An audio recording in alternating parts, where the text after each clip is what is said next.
Hi friends, ನಮಸ್ಕಾರ. ಇವತ್ತಿನ ವಿಡಿಯೋದಲ್ಲಿ ಒಂದು ತುಂಡು ಸಿಹಿ ಕುಂಬಳಕಾಯಿಯ ರುಚಿಯಾದ ಒಂದು ಬ್ರೇಕ್ಫಾಸ್ಟ್ ಹೇಗೆ ಮಾಡೋದು ಅಂತ ತೋರಿಸ್ತೇನೆ. ಮಕ್ಕಳಿಗಂತೂ ತುಂಬಾ ಇಷ್ಟ ಆಗ್ತದೆ.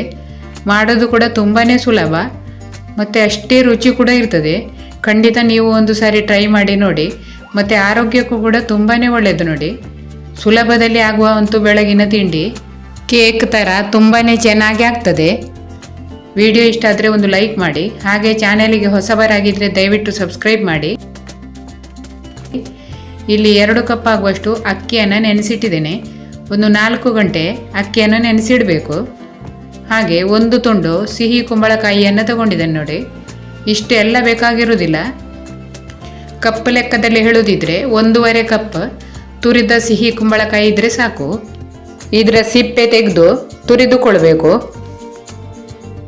ಇಲ್ಲಿ ತುರಿದು ತಗೊಂಡಿದ್ದೇನೆ. 1.5 ಕಪ್ ಇದೆ. ಇದು ಇಷ್ಟಿದ್ರೆ ಸಾಕಾಗ್ತದೆ. ಇದಕ್ಕಿಂತ ಹೆಚ್ಚಿಗೆ ಹಾಕಿದ್ರೂ ತೊಂದರೆ ಇಲ್ಲ, ರುಚಿಯೇ ಆಗ್ತದೆ ಮತ್ತು ಮೆತ್ತಗಾಗಿ ಆಗ್ತದೆ. ನಾನಿಲ್ಲಿ 1.5 ಕಪ್ ಹಾಕ್ತಾ ಇದ್ದೇನೆ. ಒಂದು ಮಿಕ್ಸಿ ಜಾರನ್ನು ತಗೊಂಡು ಅದರಲ್ಲಿ ತುರಿದಂತಹ ಕುಂಬಳಕಾಯಿ ಹಾಕ್ಕೊಳ್ಳಿ.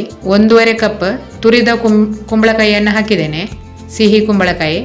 ಹಾಗೆ 1 ಕಪ್ ತೆಂಗಿನ ತುರಿ, 1 ಕಪ್ ಬೆಲ್ಲ ನಿಮಗೆ ಸಿಹಿಗೆ ತಕ್ಕ ಹಾಗೆ ನೀವು ಹಾಕ್ಕೊಳ್ಬೋದು. ಈಗ ಒಂದು ಸ್ವಲ್ಪವೇ ನೀರು ಹಾಕಿ ರುಬ್ಬಬೇಕು. ಯಾಕಂದರೆ ಕುಂಬಳಕಾಯಿ ರುಬ್ಬುವಾಗ ನೀರು ಬಿಡ್ತದೆ ನೋಡಿ. ಹಾಗಾಗಿ ಒಂದು 2 ಚಮಚ ಆಗುವಷ್ಟು ನೀರು ಹಾಕಿ ಮೊದಲು ರುಬ್ಬಿಕೊಳ್ಳಿ. ಆಮೇಲೆ ಕಡಿಮೆ ಆದರೆ ನೀರು ಸ್ವಲ್ಪವೇ ಹಾಕಿ ರುಬ್ಬಿಕೊಳ್ಬೋದು. ಈಗ ರುಬ್ಬಿ ತಂದಿದ್ದೇನೆ ನೋಡಿ, ಈ ಥರ ರುಬ್ಬಿಕೊಳ್ಬೇಕು. ಈಗ ಅದರಲ್ಲೇ ನಾವು ನೆನೆಸಿದ ಅಕ್ಕಿಯನ್ನು ಹಾಕ್ಕೊಳ್ಳೋದು. ನೀರು ಹಾಕ್ಕೊಳ್ಬೇಕಾಗಿಲ್ಲ. ಇದನ್ನು ಗಟ್ಟಿ ರುಬ್ಬಬೇಕಾಗ್ತದೆ ಮತ್ತು ತರಿಯಾಗಿ ರುಬ್ಬೋದು ನೋಡಿ. ಒಂಥರ ರವಾದ ಥರ ಇರಬೇಕು, ಆ ಥರ ರುಬ್ಬಬೇಕಾಗ್ತದೆ ನೋಡಿ. ನಾನಿಲ್ಲಿ ರುಬ್ಬಿ ತಂದಿದ್ದೇನೆ ನೋಡಿ. ತುಂಬ ನಯವಾಗಿ ರುಬ್ಬಬಾರ್ದು, ಸ್ವಲ್ಪ ತರಿಯಾಗಿ ರುಬ್ಬಬೇಕು. ಈಗ ಇದನ್ನೊಂದು ಪಾತ್ರೆಯಲ್ಲಿ ತೆಗಿತಾ ಇದ್ದೇನೆ. ಹಾಗೆ ರುಚಿಗೆ ತಕ್ಕಷ್ಟು ಉಪ್ಪನ್ನು ಹಾಕಿ ಚೆನ್ನಾಗಿ ಮಿಕ್ಸ್ ಮಾಡಿ. ಉಪ್ಪನ್ನು ನೀವು ರುಬ್ಬುವಾಗಲೇ ಹಾಕ್ಕೊಳ್ಬೋದು. ತುಂಬಾ ರುಚಿ ಆಗ್ತದೆ. ನೀವು ಒಂದು ಸಾರಿ ಮಾಡಿ ನೋಡಿ.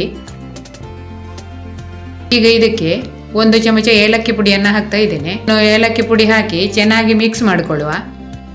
ಈಗ ಇದನ್ನು ಕುಕ್ಕರಲ್ಲಿ ನಾನು ಬೇಯಿಸ್ತಾ ಇದ್ದೇನೆ. ನೀವು ಇಡ್ಲಿ ಬೇಯಿಸುವ ಪಾತ್ರೆಯಲ್ಲಿ ಬೇಕಿದ್ರೂ ಬೇಯಿಸ್ಬೋದು. ಒಂದು ತಟ್ಟೆಗೆ 1 ಚಮಚ ತುಪ್ಪವನ್ನು ಸವರಿಕೊಳ್ಳಿ. ರೆಡಿ ಮಾಡಿಟ್ಟಂತಹ ಹಿಟ್ಟನ್ನು ಹಾಕ್ಕೊಳ್ಬೇಕು.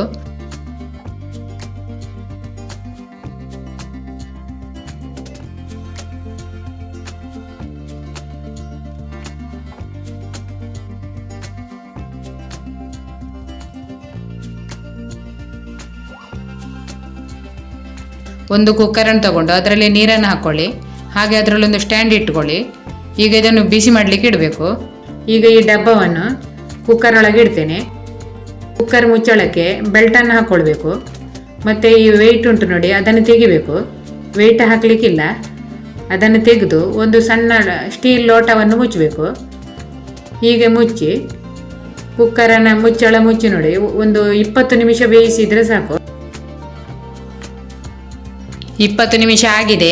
ಈಗ ಇದನ್ನು ಬೇಯಿಸಿ ತಂದಿದ್ದೇನೆ ನೋಡಿ. ಒಂದು ಚಾಕು ಅಥವಾ ಯಾವುದೇ ಒಂದು ಕಡ್ಡಿಯ ಸಹಾಯದಿಂದ ಹೀಗೆ ಚುಚ್ಚಿ ನೋಡಿದರೆ ಹಿಟ್ಟು ಅಂಟದಿದ್ರೆ ಅದು ಬೆಂದಿದೆ ಅಂತ ಲೆಕ್ಕ ನೋಡಿ. ಈಗ ಇದು ಚೆನ್ನಾಗಿ ಬೆಂದಿದೆ. ಈಗ ಇದನ್ನು ಕಟ್ ಮಾಡುವ.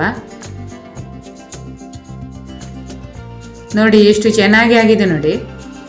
ತುಂಬಾ ಮೃದುವಾಗಿ ರುಚಿಯಾಗಿ ಆಗಿದೆ. ನೀವು ಒಂದು ಸಾರಿ ಟ್ರೈ ಮಾಡಿ ನೋಡಿ. ಕೇಕ್ ಥರ ತುಂಬಾ ಮೆತ್ತಗಾಗಿ ರುಚಿಯಾಗಿರ್ತದೆ. ಮಕ್ಕಳಿಗೆ ತುಂಬಾ ಇಷ್ಟ ಆಗ್ತದೆ ನೋಡಿ. ಈ ಥರ ತ್ರಿಕೋಣ ಆಕೃತಿಯಲ್ಲಿ ಕಟ್ ಮಾಡಿಕೊಳ್ಳಿ.